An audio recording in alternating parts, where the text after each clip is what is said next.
Hoje nós temos um convidado especial. Nós estamos com o nosso horário um pouco avançado. Temos um convidado especial em nossa noite, Bispo Pedro Bittencourt, que vai nos abençoar com a palavra de Deus. Bispo Pedro, estava lembrando aqui no batismo, ele me batizou a Rose. Eu me lembrei, 17 anos de idade que eu tinha. Olha, continuo com a mesma cara. Entendeu? Ele era um jovem pastor e nos batizou naquela noite de domingo. E temos uma história aí até hoje, né? Somos amigos. Tem muito abençoado a minha vida, a família dele e ele em especial. Bispo Pedro, para quem não conhece, muita gente o conhece. Aos que não conhecem, o Bispo Pedro teve grande proeminência na Nova Vida, né? Abençoou muitos trabalhos, abriu muitas portas de pregação e foi bem usado na igreja de Nova Vida. Hoje ele congrega na igreja Rio de Vida, é pastor lá. Bispo Pedro, ele veio com a família, está aqui presente com a família, com a Ilma, sua esposa, com a Rebeca, sua filha, e o genro Felipe. Você pode ficar em pé para a igreja conhecer vocês. Vamos receber a família do bispo. Amém. Queria chamar o Bispo Pedro Bittencourt para vir aqui à frente. Vamos recebê-lo com uma salva de palmas. Amém.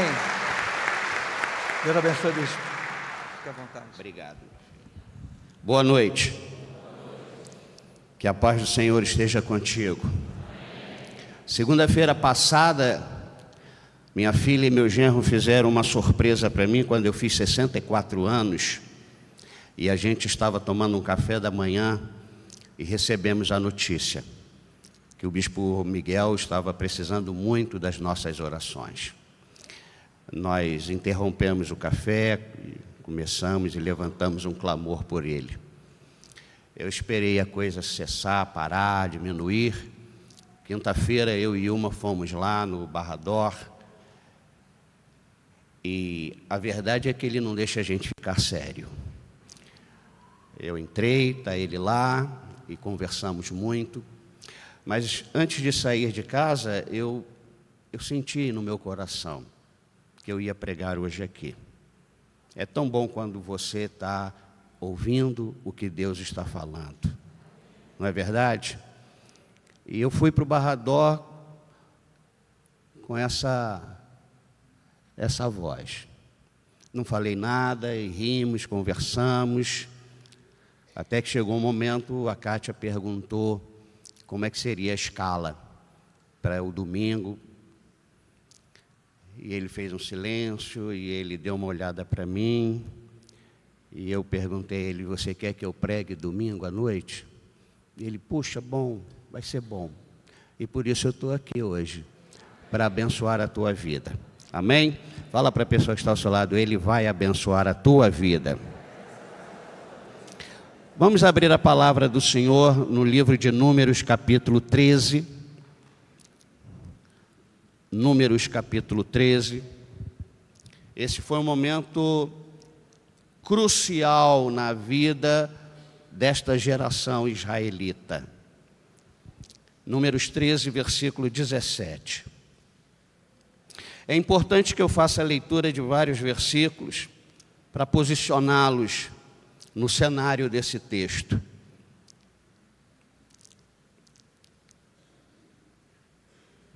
Números 13, 17. Enviou-os, pois, Moisés a espiar a terra de Canaã, e disse-lhes, subi ao Neguebe e penetrai nas montanhas, vede a terra. E esses dados aqui são importantes. Moisés pede para que eles prestem atenção nas seguintes coisas. Vede a terra, que tal é, e o povo que nela habita, se é forte ou fraco, se poucos ou muitos, e qual é a terra em que habita, se é boa ou má, e que tais são as cidades em que habita, se em arraiais, se em fortalezas. Também qual é a terra, se é fértil ou estéril, se nela há matas ou não, Tende ânimo. Fala para a pessoa que está ao seu lado, tende ânimo. Fala para a pessoa que está ao seu lado, otimismo. Bispo Miguel voltará em breve. Amém? Fala assim, otimismo. Fala assim, nada de pensamento, da força do pensamento positivo. É otimismo. Fala, otimismo. Continuando o texto. Tende ânimo e trazei do fruto da terra. Eram aqueles dias os dias das primícias das uvas. Versículo 21.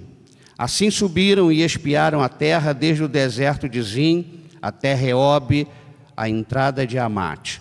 E subiram pelo Neguebe e vieram até Hebrom.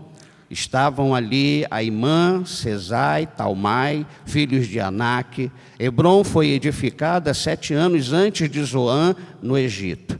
Depois vieram também ao vale de Escol, e dali cortaram um ramo de vide com um cacho de uvas, o qual trouxeram 2 homens numa vara, como também romãs e figos. Fala para a pessoa que está ao seu lado, quando Deus abençoa, nós não temos força para carregar as bênçãos do Senhor. Nós precisamos dividir e compartilhar as bênçãos do Senhor. Veja, um cacho de uva, 2 homens, foi necessário 2 homens para carregar um cacho de uva. Eu estava lendo esse texto e eu me lembrei da cidade de Itu, que tudo lá é muito grande, mas aqui era muito mais do que Itu, porque essa foi a terra que Deus escolheu para dar para o seu povo, o povo que Ele escolheu. 24. Esse lugar se chamou o Vale de Escol por causa do cacho que ali cortaram os filhos de Israel. Ao cabo de 40 dias, voltaram de espiar a terra. Caminharam e vieram a Moisés e a Arão e a toda a congregação dos filhos de Israel no deserto de Parã, a Cádiz. Deram-lhes conta a eles e a toda a congregação e mostraram-lhes o fruto da terra. Relataram a Moisés e disseram: fomos à terra que nos enviaste, e verdadeiramente mana leite e mel. Este é o fruto dela. O povo, porém, que habita nessa terra é poderoso, e as cidades muito grandes e fortificadas. Também vimos ali os filhos de Anak. Os amalequitas habitam na terra do Neguebe, os heteus, os jebuseus e os amorreus habitam na montanha. Os cananeus habitam ao pé do mar e pela ribeira do Jordão. Eu não sei se a versão é igual à minha, revista João Ferreira de Almeida, revista e atualizada. Este foi um momento derradeiro para esta geração de Israel. Tinha um grande homem à frente dela, um homem chamado Moisés, um homem que a Bíblia diz que ele era um homem manso. Foi um momento decisivo. Deus tinha liberto esse povo de uma escravidão de 430 anos. E Deus disse: eu vou dar uma terra que mana leite e mel. Foi um momento em que eles ganhariam ou perderiam esta bênção. Um momento decisivo para entrar, e não somente entrar, mas também possuir a terra prometida. É assim que Deus continua agindo hoje. Deus tem bênçãos para você.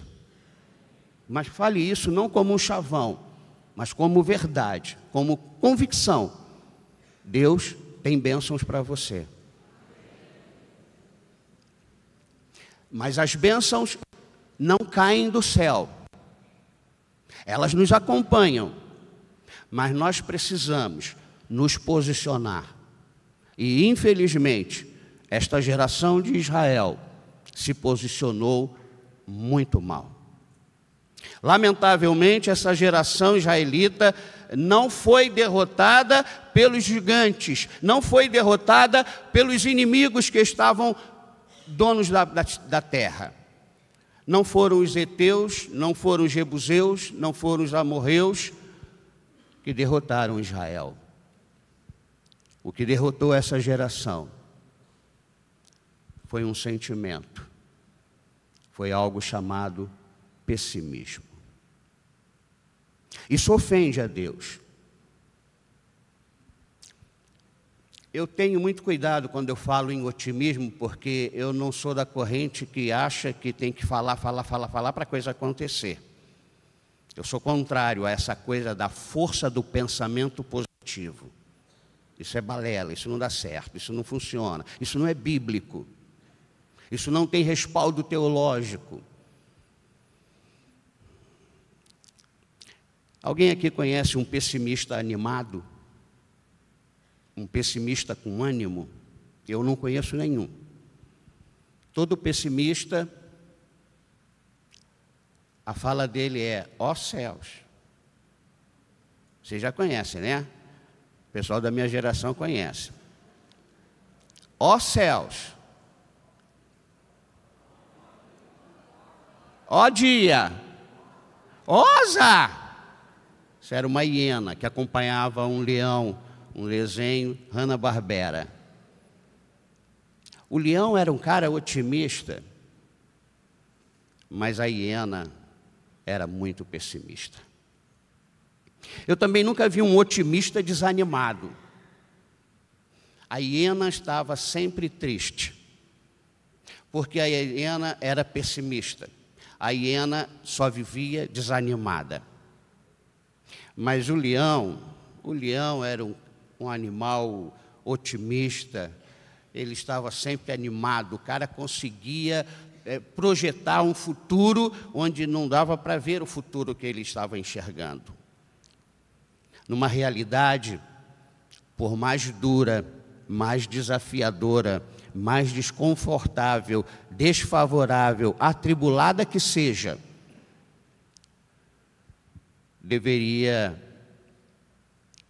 não deveria nos deixar pessimistas. A Bíblia está cheia de histórias reais, não parábolas apenas, mas histórias reais, de pessoas que creram, e porque creram, eram otimistas, e por serem otimistas, viveram animadas, tinham ânimo, porque foi esta a ordem aqui no texto que nós lemos: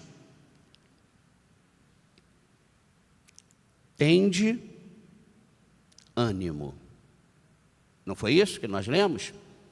Qual foi o versículo que a gente leu isso? Versículo 20. Também qual é a terra, se fértil, estéril, se nela há matas ou não? Tende ânimo. Quando a gente vai para um projeto, quando a gente tem alguma coisa para receber de Deus, a gente precisa avaliar, a gente precisa ponderar, não para desistir, não para ficar desencorajado, não para deixar o pessimismo tomar conta de nós. Geralmente, infelizmente, o otimismo e pessimismo dependem das respostas a estas questões. É forte ou fraco? Para muita gente, o fraco, se a terra tivesse gente fraca, eles estariam otimistas. Mas na terra tinha gente forte. O fato de ter gente forte não anularia e não anula as promessas de Deus para nós. Você está entendendo isso?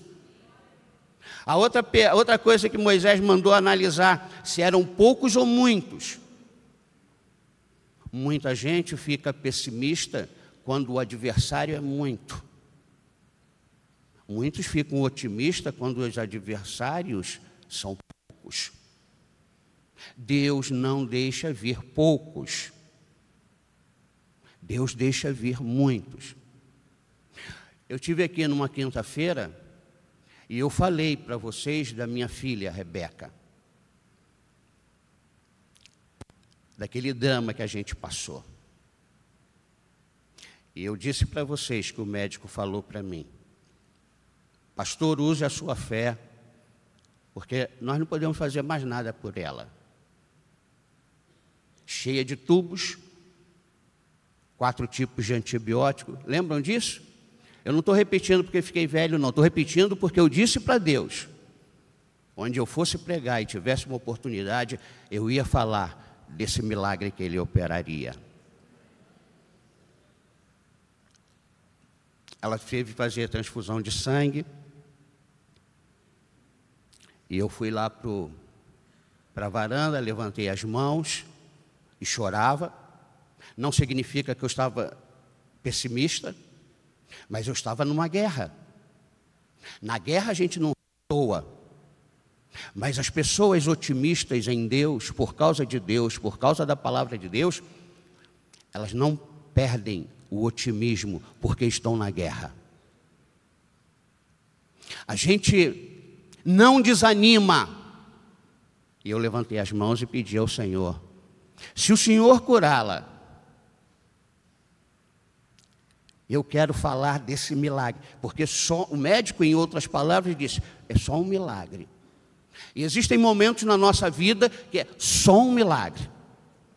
E milagre só Deus pode fazer. Pastor e bispo não tem como fazer milagres.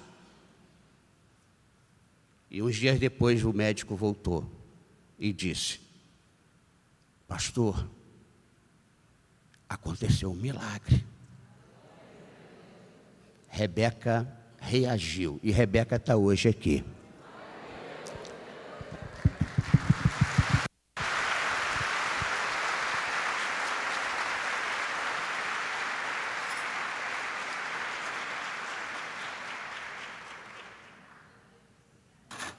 Formada, é a minha assessora jurídica. Aí casou ano passado, em novembro. Mas casou bem. Eu ganhei um filho. Eu quero compartilhar com vocês nessa noite, gente, os malefícios do pessimismo. Porque não é fácil se manter otimista diante de guerras, de lutas. Quando tudo diz que não, você não consegue muitas vezes dizer sim, mas você precisa dizer sim, porque Deus não nos deu um espírito de covardia. Não é verdade? Eu quero compartilhar alguns malefícios. Números 13, 31. Aí na Bíblia nós lemos até o versículo 29, agora nós vamos pular para o versículo 31. Diz assim na minha versão: porém, os homens que com ele tinham subido disseram: não poderemos subir contra aquele povo, porque é mais forte do que nós. Sabe por que eles fizeram essa declaração? Eles estavam pessimistas. Esqueceram o que Deus fez para tirá-los do Egito. Quantas bênçãos Deus já deu para cada um de nós aqui. Mas a gente esquece. Nós não deixamos Rebeca esquecer o estado degradante que ela ficou e o estado de bênção que Deus a levantou. Agora é a mesma coisa com a nossa neta lá na Califórnia. Não pode deixá-la esquecer que foi Deus quem tirou de um leito de morte. Mas nós esquecemos muitas vezes o que Deus faz. E o primeiro malefício do pessimismo é que ele nos enfraquece. Ficamos fracos. Os pessimistas, por mais fortes que sejam, são sempre mais fracos que os otimistas. Isso acontece porque os pessimistas se veem assim e se transformam nisso que veem. Você não pode ceder. Você, quem é de Deus aqui, levante a mão. Deus é contigo. O pessimismo vai te enfraquecer. Tudo, por menor que seja, um ventinho mais forte, você vai se sentir enfraquecido. O pessimismo faz isso. Essa geração não entrou na terra prometida. Por quê? Porque foi tomada de um pessimismo. E esse pessimismo enfraqueceu esta geração. Os pessimistas não são capazes de enxergar que a superação sempre está à disposição do ser humano. Você pode superar todas as lutas, todas as situações que se levantarem na sua vida. Você é capaz. Você pode. Deus nos dá isso, nós temos isso em nós. Os pessimistas sempre verão os outros como melhores, como mais fortes, como mais abençoados. Esta geração, quando recebe o relatório de 10 homens que vieram pessimistas, eles vieram carregando um cacho de uva, 2 tiveram que carregar. Eles contaram, a terra é boa, Deus falou a verdade, a terra mana leite e mel. Por que o pessimismo? Eles se reduzem a pessoas fracas, porque lá tinha gigantes. A vida é complicada. São muitas disputas e competições, não é não? Mas não olha para o inimigo, não. Olha para Deus. Olha para aquele que fez a promessa. Os pessimistas são incapazes de reconhecer as bênçãos que já receberam. Quando a nossa neta teve esse problema em 2017, eu me lembrei daquele ano dela, da Rebeca. É que a gente às vezes não sabe como Deus vai nos surpreender. Deus é surpreendente.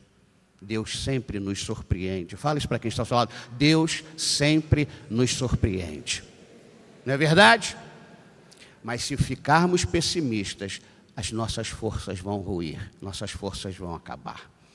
Pessimismo é uma cegueira sem limite. Fala para quem está ao seu lado, você pode. Pode ou não pode? Você falou porque crê? Você pode. Você pode. Vamos para o segundo malefício, versículo 32. E diante dos filhos de Israel, infamaram a terra que haviam espiado, dizendo, a terra pelo meio da qual passamos a espiar, é terra, o quê?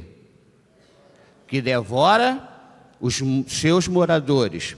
E todo o povo que vimos nela são homens de grande estatura.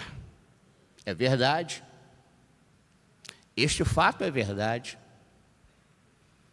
Mas Deus não nos tira da escravidão para a gente perder. Cadê os batizandos? As pessoas que foram batizadas, levante a mão. Deus não salvou vocês para vocês perderem. Deus salvou vocês para vocês serem mais do que vencedores em Cristo Jesus. Não é uma coisa do pensamento positivo, é uma questão de fé. É fé. Eu posso todas as coisas naquele que me fortalece. E Paulo não está dizendo, eu posso ser o melhor, eu posso ser isso. Ele está dizendo, eu posso naufragar, mas eu não morro afogado. Eu passo por fome, mas eu não vou sucumbir. Eu vou passar por sede, vão me bater, eu vou levar chicotadas, mas eu vou ficar de pé, porque eu sou mais do que vencedor em Cristo Jesus.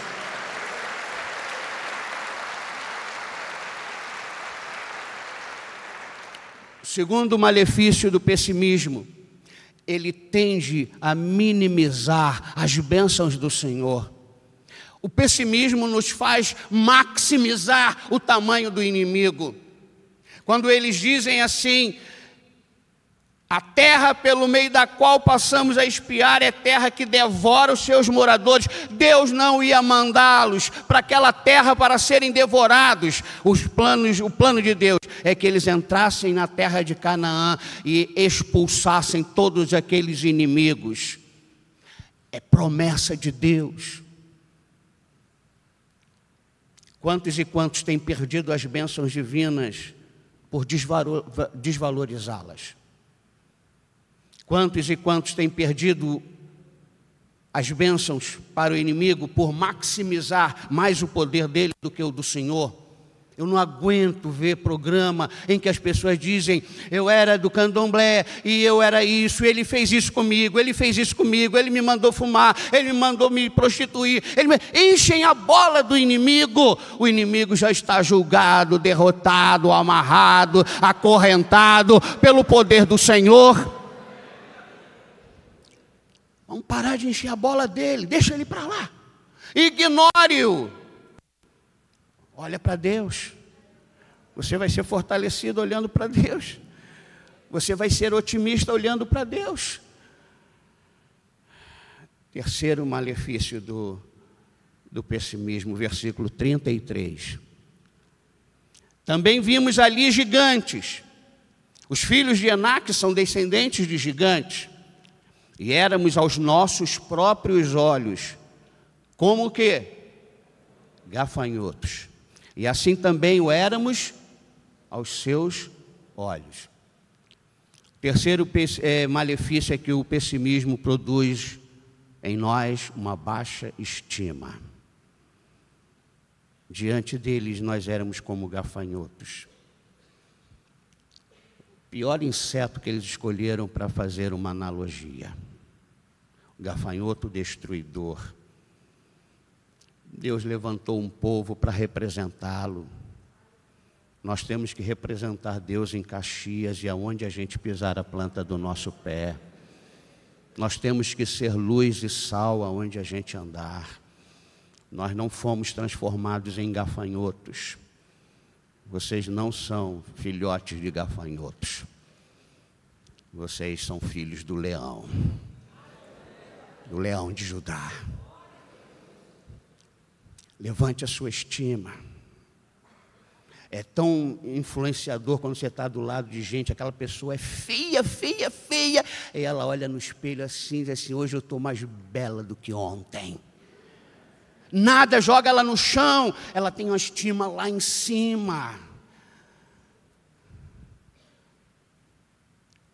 Você perdeu. Não, o jogo ainda não acabou, Jesus ainda não voltou. Eu posso virar esse jogo, pode ou não pode? O pessimismo produz uma baixa estima. Fala para a pessoa que está ao seu lado: eu sou filho de Deus. Fala assim: Jesus derramou o sangue dele para me perdoar, para me salvar, para me purificar, para me limpar e para me tornar santo. Você crê nisso?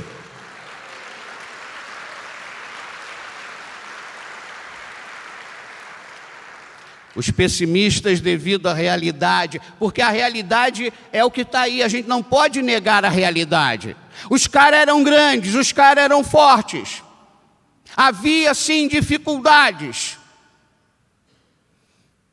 Mas a vitória era certa. A tua vitória é certa. Mas você tem que tomar cuidado com o pessimismo. Porque enfraquece. Minimiza as bênçãos de Deus, maximiza o inimigo e produz uma baixa estima tremenda. Você não vai falar: eu sou o cara. Você vai falar: eu sou um abençoado por Deus. Eu creio nas promessas de Deus. Você está aí? Os pessimistas se reduzem, se definem como inferiores. Eu acho tão feia essa coisa. Quem sou eu? Pô, tu ainda não sabe quem você é?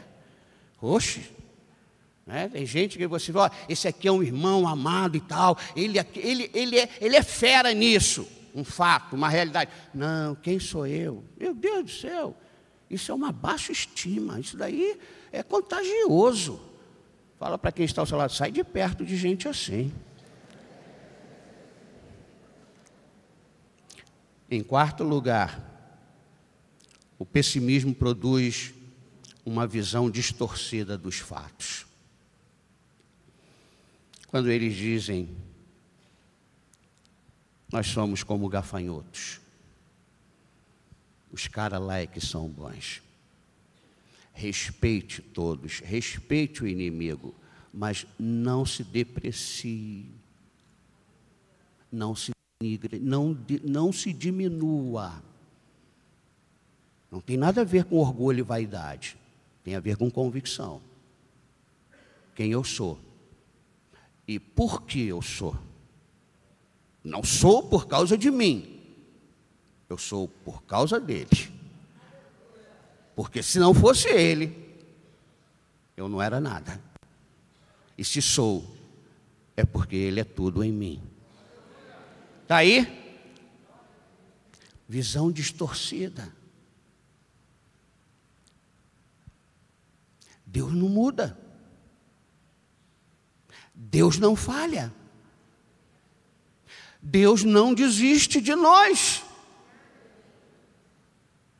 Deus não desistiu dos 11 apóstolos que continuaram vivos, mas acovardados. Ele vai atrás de um a um. Ele não foi atrás de Judas, porque Judas, o cara deixou que o remorso colocasse a forca no pescoço dele. Mas os que não tiraram a sua vida, o Senhor foi atrás. E de repente você está desviado. E você não veio aqui por causa do batismo.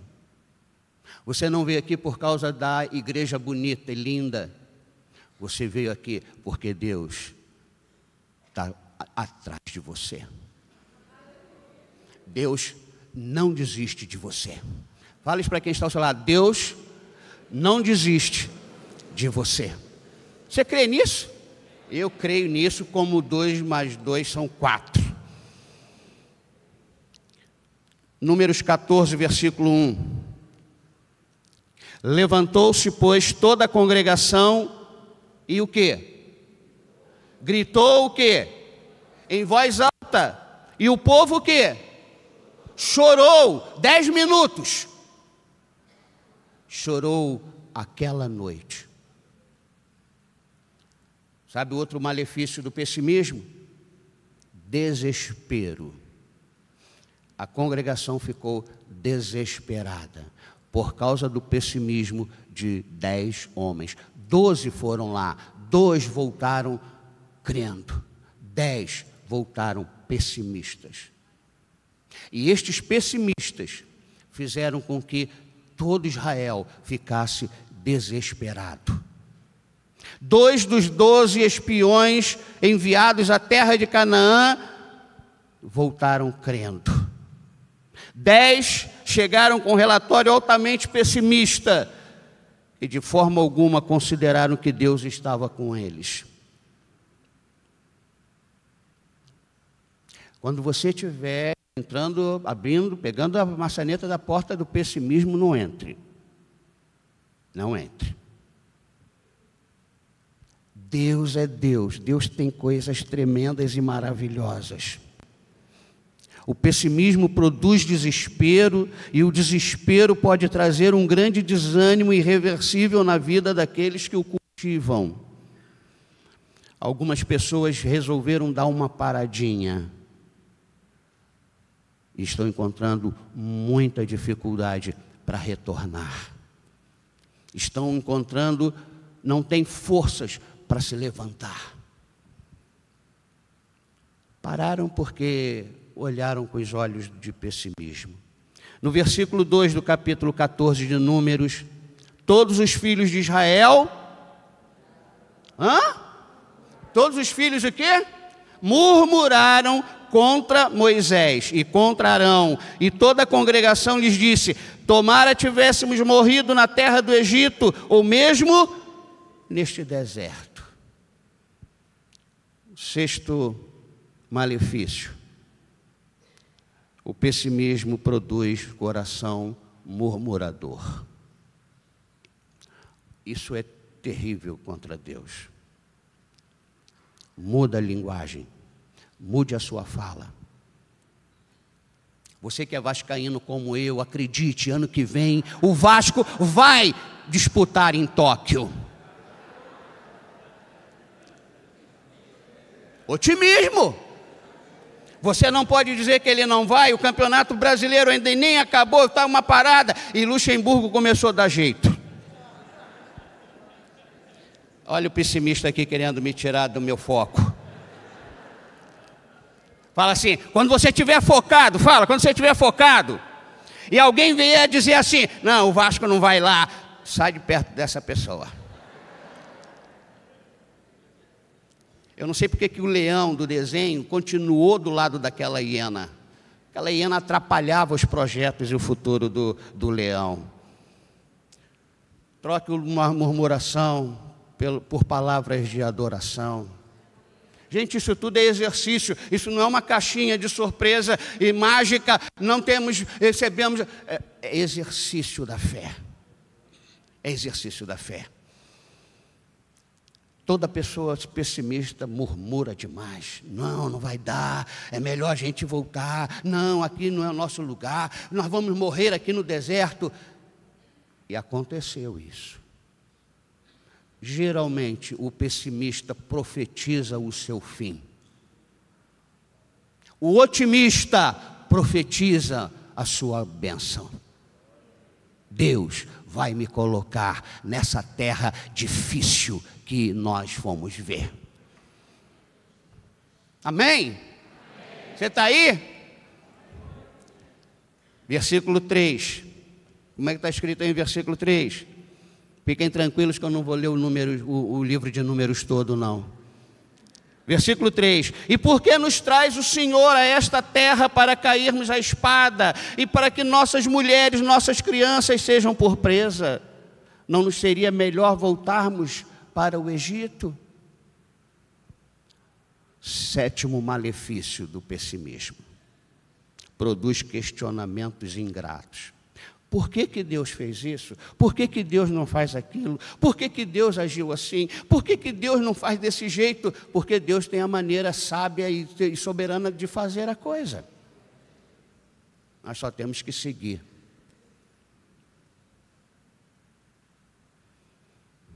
Deus fez muito por aquele povo que estava no deserto. De escravos oprimidos foram transformados em pessoas livres para servir a Deus numa nova vida. É que a Nova Vida de Caxias não tinha aberto uma igreja lá. Mas o pessimista teve o poder de cegar aquela geração. Rapaz, como é que pode isso? Deus, num passado muito próximo, havia sido louvado por essa geração, por causa da sua bondade e generosidade. Agora, por causa do pessimismo, é acusado injustamente por causa de um pessimismo cego. Finalizando, os malefícios do pessimismo. Primeiro, ele te enfraquece. Depois você começa a minimizar as bênçãos de Deus e achando que o inimigo é que vai ganhar. Aí a tua estima vai a zero. Você já não consegue enxergar o que Deus já te mostrou e você já viu alguma vez. Aí entra em desespero. Porque com baixa estima e com visão distorcida, não existe esperança. Há um desespero. Com o desespero, você não consegue adorar e louvar. Você começa a murmurar. E em seguida a murmuração, vem os questionamentos. E questionamentos ingratos. E tudo isso somado, se você não reage, você é levado para longe da fé. Porque a escravidão era o lugar, o Egito era o lugar de escravos. Por isso Deus tirou Israel do Egito para levar para a terra que Deus prometera. Você está aí? Mais cedo ou mais tarde, os pessimistas abandonam Deus. Eles não falaram aqui no versículo 3? Não é melhor a gente voltar para o Egito? É a pá de cal. Esse é o ponto final no processo do pessimista na vida das pessoas. Nessa noite, Deus quer que vocês sigam o exemplo, não da maioria, nem sempre a maioria tem razão, mas o exemplo da minoria. E a gente precisa ter critérios para seguir a minoria.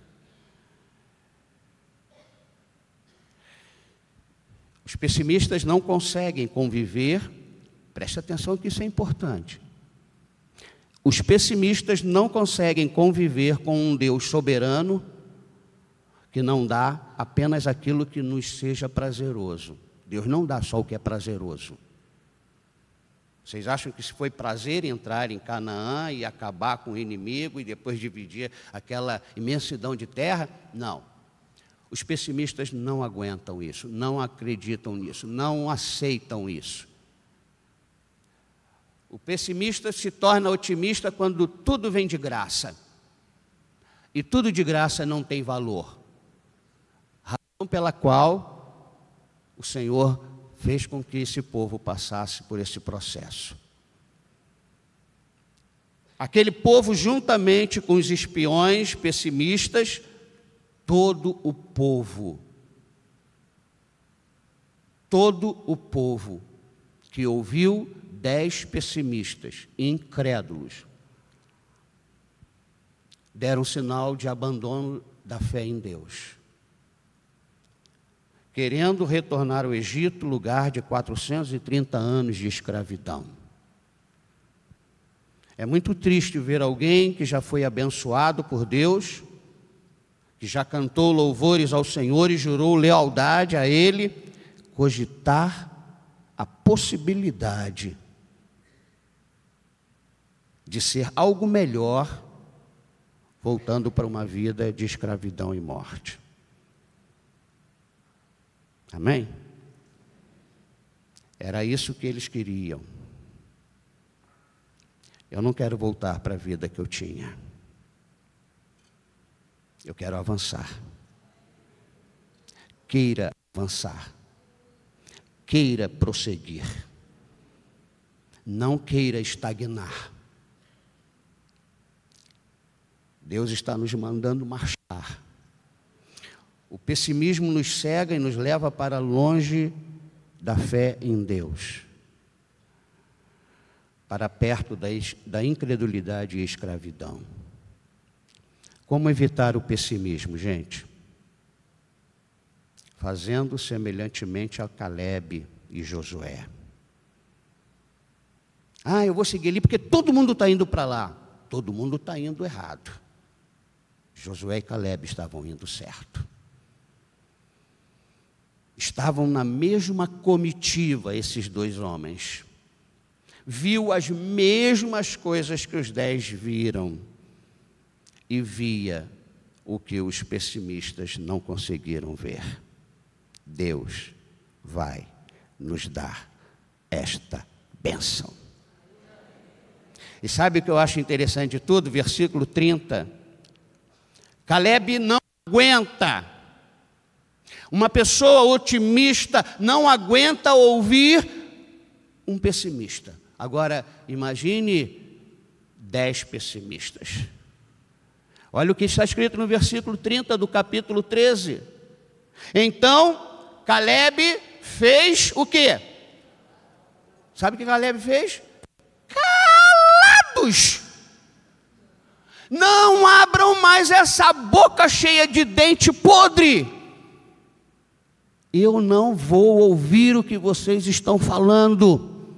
Isso vai me contaminar. Calebe fez calar o povo perante Moisés e disse: gente, eia, subamos e possuamos a terra, porque certamente prevaleceremos contra ela.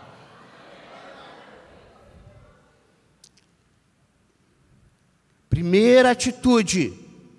Eu estou seguindo aqui os passos do cara que me fez a cabeça. Primeira atitude: cale os pessimistas ou saia de perto deles. Eles vão te contaminar. Porque Calebe não conseguiu influenciar ninguém. Todos já estavam contaminados pelo pessimismo. Deu para entender? Não tente ser herói nesse momento. Eu vou mudar isso. Ele grita, ele manda calar, ele berra, ele diz: nós vamos conseguir. Mas Calebe não conseguiu influenciar ninguém. O coração já estava pessimista. De repente, quem sabe esse pessimista está dentro de nós. Nós temos que dar um berro para ele. Eu vou conseguir. Tu vais conseguir. Ele vai conseguir. Nós vamos conseguir. Vós conseguireis. Eles conseguirão. É o mesmo Deus ou não? É o mesmo Deus dali, é o mesmo Deus daqui? Deus te fez promessas? Você crê nas promessas? Seja otimista por causa das promessas. Não da força do pensamento positivo. Calebe está baseado nas promessas. Fala para quem está ao seu lado: as promessas do Senhor não caducam. Em segundo lugar, Calebe tornou público o otimismo dele, mesmo estando diante de uma maioria pessimista. Mostre que você tem fé. Declare o teu otimismo. Nós vamos vencer. Bispo Miguel estará aqui em breve. Quem crê nisso? Ou é a força do pensamento positivo? É o otimismo nas promessas do Senhor. Ele não morreu no infarto. Quando me deram a notícia, eu fiquei meio que apavorado, bateu um pessimismo, eu chutei e falei: pá, não, vamos ver como é que é. Senhor, visita teu filho. Eu tinha certeza que vocês... Quem estava orando aqui pelo Bispo Miguel? Muito pode por sua eficácia a oração de um justo. Agora imagina essa galera toda aqui de Caxias. Imagina, levamos para nossa oração das 18 horas no Facebook. Imagina, todo mundo lá batendo no céu. Ô Senhor, os anjos devem falar assim: esse cara aí deve ser importante lá embaixo. Terceira coisa, Calebe não influenciou ninguém da sua geração. Será que ele desanimou por isso? Não. Ele entendeu que Deus ia cumprir o que falou: todos vão morrer aqui no deserto. Nenhum dos incrédulos e pessimistas vão tocar nas bênçãos. Por que Calebe não fica pessimista? Por que ele não desiste, ele e Josué? Porque ele entende que no meio daquele pessimismo todo, o otimismo tinha que estar vivo, e a cada criatura que nascesse na nova geração tinha que ouvir otimismo, credulidade, porque os pessimistas Deus ia retirar. Talvez você não consiga influenciar ninguém da sua geração, mas não desista. Se Deus te deixar vivo, é porque você vai ter o que falar para os que chegarem, para os novos que chegarem. Os novos que chegarem precisam conhecer o nosso Deus. Os novos que chegarem precisam crer no nosso Deus. E, em quarto lugar, seja otimista, não baseado na força do pensamento positivo, mas estribado em 3 coisas. Presença de Deus. Deus está aqui. Quando eu retornar, Deus vai comigo. Quando você sair por essas portas e ir para sua casa, Deus vai contigo. Fala, a presença de Deus. A presença de Deus. Segundo fator, a palavra do Senhor. A palavra de Deus. A terceira coisa, as promessas do Senhor. É isso que me mantém otimista. Não é a força do meu pensamento, é a presença do Senhor. O Senhor está aqui comigo. Olha aí para quem está ao seu lado. Olha para quem está ao seu lado. Olha Deus dentro dele. Olha o Espírito Santo dentro dessa pessoa. Você está aí? Agora é para encerrar. Que Caleb seja para nós sempre um exemplo de fé e muito otimismo. Porque esse cara envelhece no deserto, vê toda aquela... Imagina você no lugar de Caleb, vendo todos os pessimistas morrerem. Imagina aqueles pessimistas falando para Caleb e Josué: só você pensa que é o bom? Você que pensa que é o cara? E Caleb viu cada um morrer. A Bíblia diz, só ficou Josué e Caleb daquela geração. É por isso que eu vou viver até 100 anos. Faltam só 36 agora. Eu quero influenciar a nova geração. As crianças precisam saber quem é Deus. As crianças precisam amar Deus. As crianças precisam ter fome e sede de Deus. Esse cara foi um exemplo de fé e muito otimismo, mesmo diante de uma dura realidade, de um grande desafio, mesmo dentro de uma atmosfera de grande pessimismo, mesmo tendo que nos posicionar diante de milhares e milhares de pessimistas. Agindo assim, também enfrentaremos, confrontaremos, resistiremos todo e qualquer pessimismo, cultivando o otimismo por causa da presença, da palavra e das promessas do Senhor.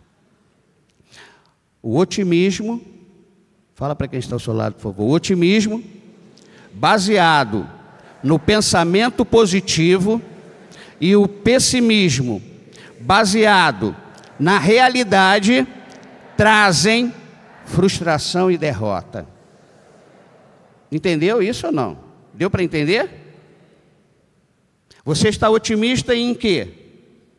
E você está pessimista por quê? Não permita, fala para quem está ao seu lado. Fala um pouquinho mais alto que ele está surdo, vai lá. Não permita que a voz do otimismo, a voz do pessimismo, falem mais alto do que a voz do Senhor. Deu para pegar? Eu às vezes fico preocupado com o meu otimismo. Porque às vezes o meu otimismo pode querer abafar a voz do Senhor. Eu estou tão otimista que eu vou conseguir. Fala para quem está ao seu lado. Fala alto que ele está surdo. Não seja otimista baseado no que Deus nunca prometeu. Nem tampouco pessimista quando Deus fala e promete. Captou? Tenha cuidado tanto com o otimismo quanto o pessimismo. E agora é fim mesmo. Fala para quem está ao seu lado. Fala para quem está ao seu lado. Muitas vezes, mesmo sendo otimistas, somos levados ao deserto para ficarmos 40 anos junto com os pessimistas, Sabe por quê? Porque Deus quer otimista na hora da renovação da geração. Amém? Se tu é pessimista, tu não vai conseguir. Mas quem é otimista que em Deus, levante a mão. Nós vamos fazer a cabeça da nova geração.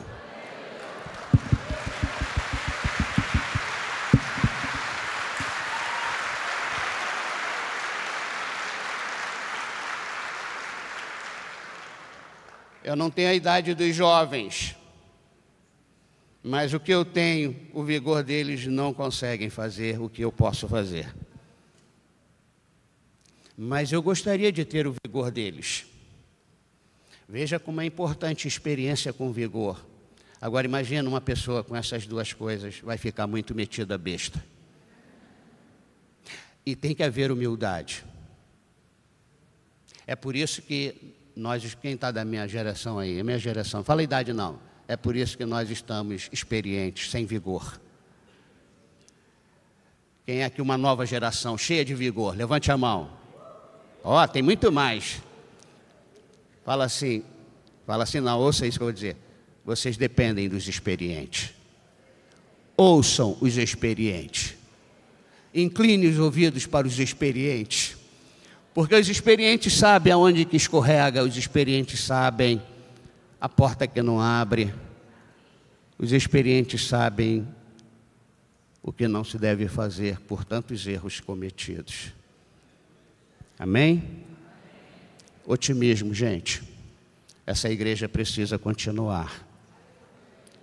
O pastor dessa igreja precisa estar calmo, sereno e tranquilo. Nas mãos do Senhor. E você tem que crer nisso. Curve a sua cabeça.